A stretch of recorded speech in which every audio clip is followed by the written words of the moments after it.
Hi every one. അപ്പോൾ നമ്മൾ ഇന്ന് ചർച്ച ചെയ്യാൻ പോകുന്നത് മലപ്പുറം നിലമ്പൂരിൽ കൊടുങ്കാറ്റായി വീശുകയാണ് പി വി അൻവർ. അതായത് നിലവിലെ അവസ്ഥയിൽ ഒരു കാര്യം ഉറപ്പാവുകയാണ്, മത്സരം യു ഡി എഫും പി വി അൻവറും തമ്മിലാണ്. എൽ ഡി എഫ് അവിടെ 25,000 അല്ലെങ്കിൽ 30,000 വരുന്ന വോട്ട് മാത്രം പിടിക്കും. ഇപ്പോൾ കോൺഗ്രസിന് ഒരു കാര്യം ഉറപ്പാവുകയാണ്, ഇനി പി വി അൻവറിനെ എതിർക്കണമെങ്കിൽ ഷാഫി പറമ്പിലിനെ കൊണ്ടുവരണം. അതായത് ഉടനീളം പ്രചാരണത്തിന് ഷാഫി പറമ്പിൽ ആര്യാടൻ ഷൗക്കത്തിൻ്റെ കൂടെ ഉണ്ടാവണം. അന്നെങ്കിൽ പി വി അൻവറിനെ നേരിടാൻ സാധിക്കുമെന്ന് കോൺഗ്രസ് മനസ്സിലാക്കുകയാണ്. അപ്പോൾ ഷാഫി പറമ്പിലിൻ്റെ തീപ്പൊരി പ്രസംഗവുമുണ്ട്. പി വി അൻവർ എന്തുകൊണ്ട് ജയിക്കുമെന്ന് ഞാൻ ഉറപ്പിച്ചു പറയുന്നു. അതിൻ്റെ കാരണം കൂടി ഞാൻ ഇന്ന് ചർച്ച ചെയ്യാം.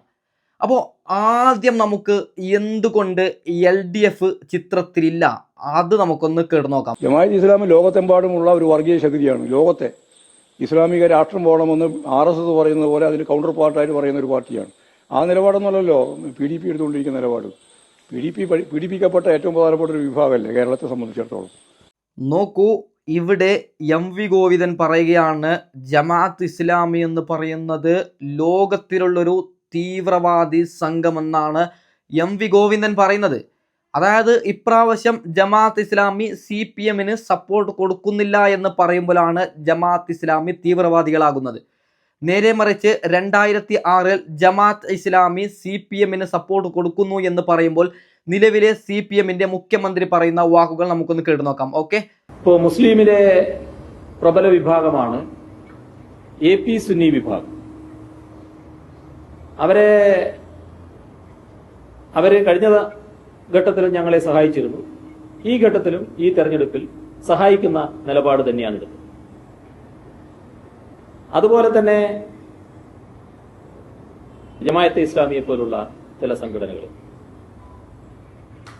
PDP-യെ പോലുള്ള ചിലര് ഞങ്ങളെ സഹായിക്കുന്ന നിലയാണ് ഈ തെരഞ്ഞെടുപ്പിൽ എടുത്തത്. നോക്കൂ, ഞങ്ങളെ സഹായിക്കുന്നവരാണെങ്കിൽ നല്ലവരാണ്, അല്ലെങ്കിൽ അവർ തീവ്രവാദികളാണ്. ഇത് 2006-ൽ പിണറായി വിജയൻ, അതായത് ജമാഅത്ത് ഇസ്ലാമി CPM-നാണ് ഞങ്ങൾ സപ്പോർട്ട് കൊടുക്കുന്നതെന്ന് ജമാഅത്ത് ഇസ്ലാമി പറയുമ്പോൾ അവിടെ പിണറായി വിജയൻ പറയുകയാണ് നല്ല പാർട്ടിയാണ്, അങ്ങനെയാണ്. നിലവിൽ ജമാഅത്ത് ഇസ്ലാമി പറയുകയാണ് ഞങ്ങൾ കോൺഗ്രസിനാണ് സപ്പോർട്ട് കൊടുക്കുന്നത്. അപ്പോൾ MV ഗോവിന്ദൻ പറയുകയാണ് അവർ തീവ്രവാദികളെന്ന്. ഒരൊറ്റ കാര്യം പറയുകയാണ്, നിലമ്പൂരിൽ എന്തുകൊണ്ട് LDF ചിത്രത്തിലില്ല? അതിൻ്റെ ഒന്നാമത്തെ കാരണം അവരുടെ, അതായത് CPM-ന്റെ വർഗീയതയായിട്ടുള്ള ഒരു ഭരണമാണ്. എന്താണ് വർഗീയത? നോക്കുക, പി വി അൻവർ എന്തുകൊണ്ട് രാജിവെച്ചു? മലപ്പുറത്തുള്ളത് കൂടുതൽ തീവ്രവാദികളെന്നും മലപ്പുറക്കാർ കൂടുതൽ സ്വർണ്ണക്കടത്തുകാരെന്നും CPM-ന്റെ നിലവിലെ മുഖ്യമന്ത്രിയായ പിണറായി വിജയൻ ഡൽഹിയിൽ പോയി പറഞ്ഞതാണ്. എന്താണ് ഡൽഹിയിൽ പോയി പറഞ്ഞത്? മലപ്പുറത്ത് കൂടുതലുള്ളത് സ്വർണ്ണക്കടത്തുകാരാണ്. അപ്പോൾ ഡൽഹിയിലൊരു ചർച്ചയായി, എന്തുകൊണ്ട് മലപ്പുറത്ത് കൂടുതലുള്ളത് സ്വർണ്ണക്കടത്തുകാരെന്ന്. അവിടെ പറയുകയാണ് 80% വരുന്ന മുസ്ലിമീങ്ങൾ ഉള്ളത് കൊണ്ടാണ് അവിടെ സ്വർണ്ണക്കടത്ത് കേസ് കൂടുതലാകുന്നത്. അവിടെ ഒരു വർഗീയ ചിത്രമല്ലേ പിണറായി വിജയൻ ചെയ്യുന്നത്? ഒന്നാമത്തെ കാരണം അതാണ്. ആ ഒരു മലപ്പുറം നിലമ്പൂരിലുള്ളവരുടെ ചിന്തയിൽ, അതായത് നിലമ്പൂറുകാരുടെ ചിന്തയിലുണ്ടാകും ഈ പിണറായി വിജയൻ ഞങ്ങളെ വർഗീയവാദിയാക്കി, ഞങ്ങളാണ് കൂടുതൽ കള്ളന്മാരെന്നാക്കി. അതെന്തായാലും മലപ്പുറം നിലമ്പൂരിലുള്ളവരുടെ ചിന്തയിലുണ്ടാവും. രണ്ടാമത്തെ കാരണം നിലവിലുള്ള ഭരണത്തിൻ്റെ ഒരു അവസ്ഥ. സാധാരണക്കാരായ നമുക്കാർക്കെങ്കിലും ജീവിക്കാൻ പറ്റുന്നുണ്ടോ? നിങ്ങൾ ചിന്തിക്കണം. അതായത് പിണറായി വിജയൻ്റെ ആദ്യത്തെ 5 വർഷത്തെ ഭരണം ഒരു രക്ഷയുമില്ലാത്ത ഭരണമായിരുന്നു. എല്ലാവർക്കും കിറ്റ് ഉണ്ട്, എല്ലാം ഉണ്ട്. ഒരു സാധാരണക്കാരന് ജീവിക്കാൻ പറ്റുന്ന ഒരു ഭരണമായിരുന്നു ആദ്യത്തെ 5 വർഷം. രണ്ടാമത്തെ 5 വർഷത്തിൽ നമ്മൾ എങ്ങനെയാണ് ജീവിച്ചു പോകുന്നത്? എല്ലാ ദിവസം പണിയെടുക്കുന്ന സാധാരണക്കാർക്ക് പോലും ജീവിക്കാൻ പറ്റാത്തൊരവസ്ഥയാണ്. കാരണം ഭരണം അങ്ങനെയാണ്. ഒരു സാധനം പോലും മേടിക്കാൻ പറ്റുന്നില്ല. മൂന്നാമത്തെ കാരണം, മലപ്പുറം നിലമ്പൂരിൽ എന്തുകൊണ്ട് LDF ചിത്രത്തിലില്ല എന്നുള്ള മൂന്നാമത്തെ കാരണം MV ഗോവിന്ദനാണ്. നോക്കുക, ഒരു സമയം ഒരു നിലപാട്, മറ്റൊരു സമയം മറ്റൊരു നിലപാട്. ഓക്കെ, അപ്പോൾ എന്തുകൊണ്ടാണ് പി വി അൻവർ ജയിക്കും? നിലമ്പൂരിൽ 100% പി വി അൻവറിന് എങ്ങനെയാണ് വിജയ സാധ്യത ഉള്ളത്? അത് നമുക്കൊന്ന് കേട്ടു നോക്കാം. ഓക്കെ, വോട്ടെടുപ്പിലേക്കുള്ള ദിവസം ഇങ്ങനെ കുറഞ്ഞു വരുന്തോറും പുതിയ കൂട്ടുകെട്ടുകളൊക്കെ ഉണ്ടാകുന്നുണ്ട്. UDF-ന് വെൽഫെയർ പാർട്ടി പിന്തുണ പ്രഖ്യാപിക്കുന്നു, LDF-ന് PDP പിന്തുണ പ്രഖ്യാപിക്കുന്നു, ഹിന്ദു മഹാസഭയുടെ ഒരു വിഭാഗം പിന്തുണ പ്രഖ്യാപിക്കുന്നു. ഇതിനൊക്കെ എങ്ങനെയാണ്? ഇങ്ങനെയൊക്കെ എല്ലാവരും കൂടി കൂടിയിട്ട് എന്തിലേക്കാണ് പോകുന്നത്? ഇവിടെ ഈ ജനങ്ങളെ പരാജയപ്പെടുത്താനാണല്ലോ ഇപ്പോൾ പുതിയ കൂട്ടുകെട്ടുകളും പുതിയ പാർട്ടികളും ഒക്കെ വരുന്നത്. അത് ഈ വോട്ട് ചെയ്യേണ്ടത് ഈ നിലമ്പൂരിലെ ജനങ്ങളല്ലേ. തിരുവനന്തപുരത്തു നിന്നും കാസർഗോഡ് നിന്നും കന്യാകുമാരിയിൽ നിന്നും വലിയ നേതാക്കന്മാർ വന്ന് ഇവിടെ വലിയ കാറിൽ നടന്നിട്ടും സ്ഥാനാർത്ഥിൻ്റെ പിന്നിൽ കാർ ഓടിച്ച് പോയിട്ടൊന്നും ഒരു കാര്യമില്ല. വോട്ട് ചെയ്യേണ്ട മനുഷ്യന്മാരായി നിൽക്കുന്നത് ഇവർക്കിതൊക്കെ അറിയും. PV അൻവർ പറയുന്നത് 100% ശരിയാണ്. കാരണം ആര്യാടൻ ഷൗക്കത്തിന് ആരാണ് ആര്യാടൻ ഷൗക്കത്തിൻ്റെ ഒപ്പം പ്രചാരണത്തിന് പോകുന്നത്? ഒന്നാമത് അന്യ സംസ്ഥാനത്തുള്ള മുഖ്യമന്ത്രിമാരും അതിനുശേഷം കാസർഗോഡ്, കണ്ണൂർ, എറണാകുളം അവിടെയുള്ള കോൺഗ്രസിൻ്റെ മന്ത്രിമാരുമാണ് ആര്യാടൻ ഷൗക്കത്തിൻ്റെ പിന്നിലുള്ളത്. ഇവിടെ PV അൻവറിൻ്റെ പിന്നിലുള്ളത് 10 ആളാണെങ്കിലും ആ 10 ആൾ നിലമ്പൂറുകാരാണ്. ഇവിടെ PV അൻവർ പറയുന്നത് എന്താണ്? അതായത് നിങ്ങൾക്ക് മനസ്സിലാവുന്ന രീതിയിൽ ഞാൻ പറയുകയാണെങ്കിൽ ആര്യാടൻ ഷൗക്കത്തിൻ്റെ പിന്നിൽ ആയിരക്കണക്കിന് ആൾക്കാരുണ്ടെങ്കിൽ ആ ആയിരക്കണക്കിന് ആൾക്കാർ നിലമ്പൂറുകാരല്ല, വേറെയുള്ള സ്ഥലത്തുള്ള ആൾക്കാരാണ്. നേരെ മറിച്ച് PV അൻവറിൻ്റെ ഒപ്പമുള്ള 100 ആൾക്കാരുണ്ടെങ്കിൽ ആ 100 ആൾക്കാരും നിലമ്പൂറുകാരാണ്. അതുകൊണ്ട് ജനങ്ങൾ ആരുടെ ഒപ്പമാണ് കൂടുതലെന്ന് നിങ്ങൾ നോക്കണ്ട, വോട്ട് ആർക്കിടണമെന്ന് നിലമ്പൂറുകാർക്ക് അറിയാമെന്നാണ് PV അൻവർ പറയുന്നത്. ഓക്കെ, ബാക്കിയും കൂടി കേട്ട് നോക്കാം. അവരതിന് പ്രതികരിക്കും.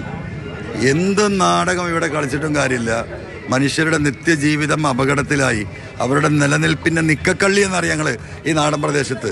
നിലനിൽപ്പിന് പകരം നിക്കക്കള്ളി ഇല്ലാത്ത അവസ്ഥയിൽ ജനം നിൽക്കുമ്പോൾ അതിനെതിരെ, ആ പിണറായി സത്തിനെതിരെ, ഈ ഫോറസ്റ്റ് വിഷയങ്ങൾക്കെതിരെ, ഈ ഫോറസ്റ്റ് ബില്ല് അമെൻമെൻറ്റിനെതിരെ പോരാടി ജയിലിൽ പോയവൻ ആരാ എന്ന് ഈ നാട്ടിലറിയാം. ഈ ജനങ്ങൾക്ക് വേണ്ടിയിട്ടാണ് ഞാൻ ജയിലിൽ പോകേണ്ടി വന്നത്. അതിൻ്റെ പ്രതികരണം ഇവിടെ ഉണ്ടാവും. നോക്കൂ, PV അൻവർ എന്തിന് ജയിലിൽ പോയി എന്ന് നമുക്കെല്ലാവർക്കും അറിയാം. അതായത് മലപ്പുറത്തെ ജനങ്ങൾക്ക് വേണ്ടി വാദിച്ച ഒരാളാണ് PV അൻവർ. പിണറായി വിജയന് PV അൻവറിനോട് തീരാത്ത, അതായത് ഒരിക്കലും തീരാത്തൊരു പകയുണ്ട്. എന്താണ് ആ പക?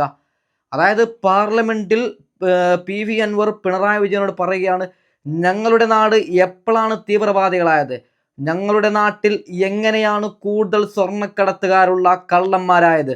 നിങ്ങൾ വെറുതെ കടലാസിൽ എഴുതി ഉണ്ടാക്കിയതല്ലേ എന്ന് ചോദിച്ച ഒരാളാണ് PV അൻവർ. ഇതിപ്പോ കഴിഞ്ഞ കുറച്ച് ദിവസമായി പ്രചരണ രംഗത്ത് സജീവമാണ്. അപ്പോൾ എങ്ങനെയുണ്ട് ഒരു പൾസ് ഗ്രൗണ്ടിലേക്ക് ഇറങ്ങുമ്പോൾ? പൾസ്, ആ മനുഷ്യരുടെ പൾസ് അറിയാം.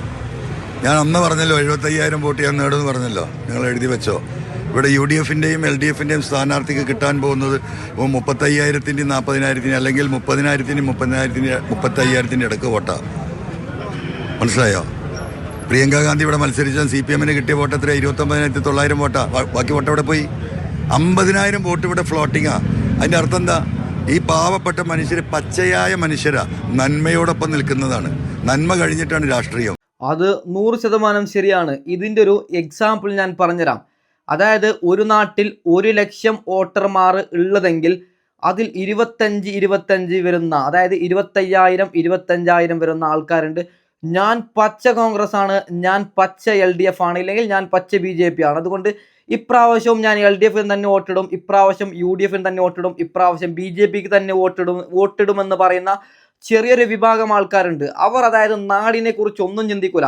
ആരാണ് നല്ല ഭരണം നടത്തുന്നത് അതൊന്നും ചിന്തിക്കൂല. ഞാൻ ചെറുതുണ്ടാകുമ്പോൾ ഞാൻ UDF ആണ് അല്ലെങ്കിൽ LDF ആണ്, അതുകൊണ്ട് ഞാൻ അങ്ങോട്ട് അങ്ങനെ തന്നെയാണ് ഇടുന്നതെന്ന് ഒരു ചെറിയ വിഭാഗം ആൾക്കാർ അങ്ങനെയാണ്.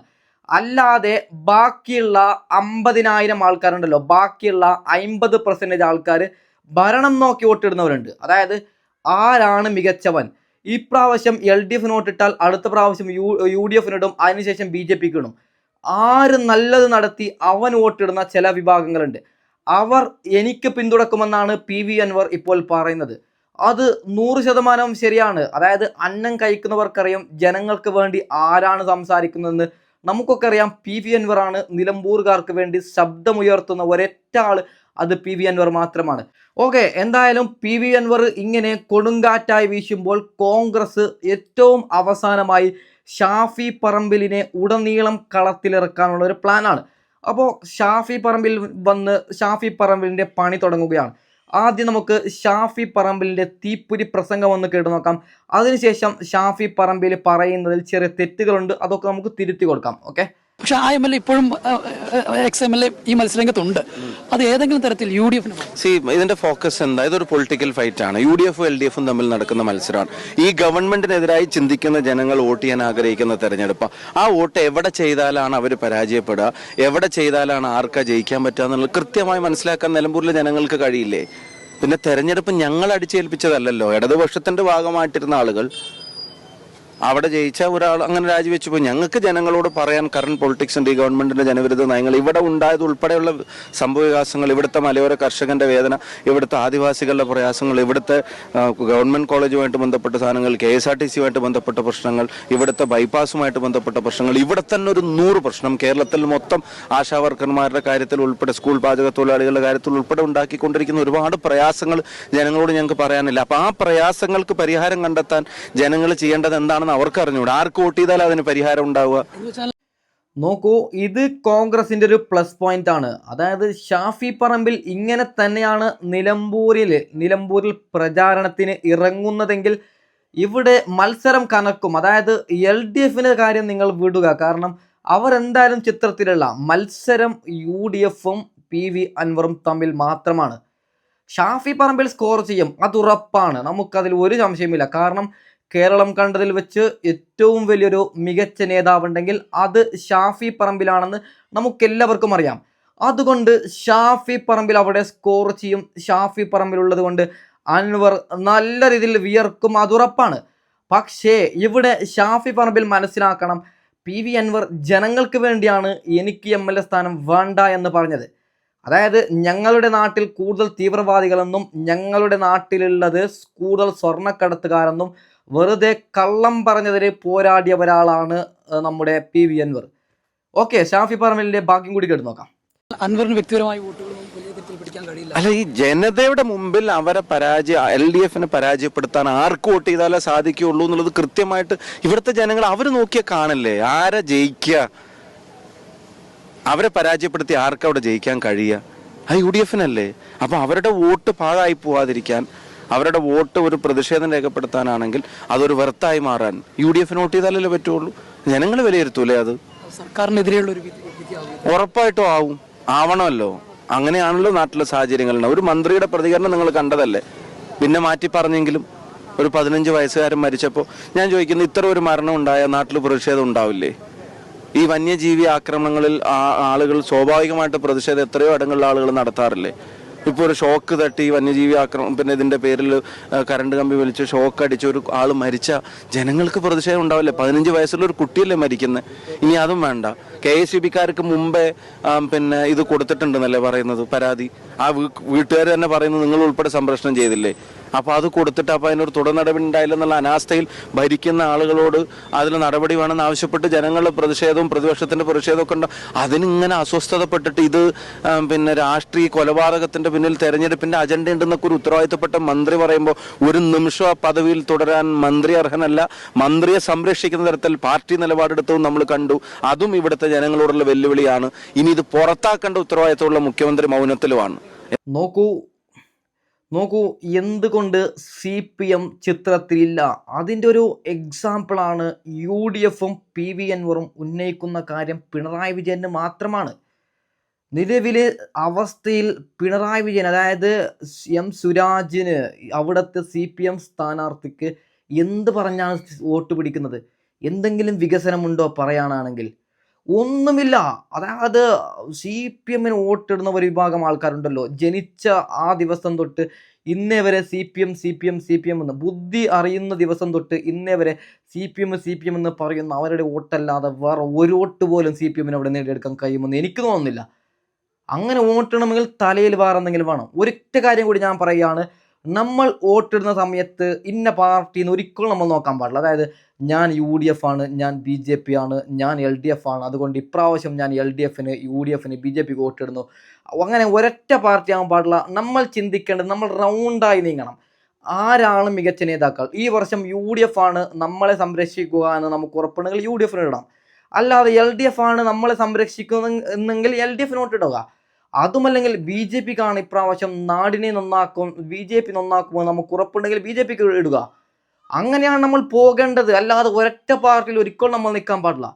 അപ്പോൾ ഏതായാലും PV അൻവറിൻ്റെ കൊടുങ്കാറ്റാണ്. PV അൻവർ ജയിക്കുമെന്നാണ് എനിക്ക് പേഴ്സണലി തോന്നുന്നത്. അപ്പോൾ ഏതായാലും PV അൻവറിന് ഈസി ആവൂല. ഷാഫി പറമ്പിലാണ് കളത്തിലുള്ളത് ആര്യാടൻ ഷൗക്കത്തിന് വേണ്ടി. അപ്പോൾ നല്ലൊരു വിയർക്കേണ്ടി വരും. എന്തായാലും PV അൻവറും UDF തമ്മിലുള്ള ഇഞ്ചോടിഞ്ച് പോരാട്ടമാണ് നിലമ്പൂരിൽ. ഒരു പക്ഷേ ഒരു 1000-ൽ കുറഞ്ഞ ഒരു 500-ന് മുകളിലുള്ള ഭൂരിപക്ഷത്തിൽ PV അൻവർ ജയിക്കാനാണ് നിലവിലെ സാഹചര്യത്തിൽ, നിലവിലെ അവസ്ഥയിൽ എനിക്ക് തോന്നുന്നത്. അപ്പോൾ ഏതായാലും ഞാൻ ഇവിടെ വൈൻഡ് അപ്പ് ചെയ്യുകയാണ്. Okay, by.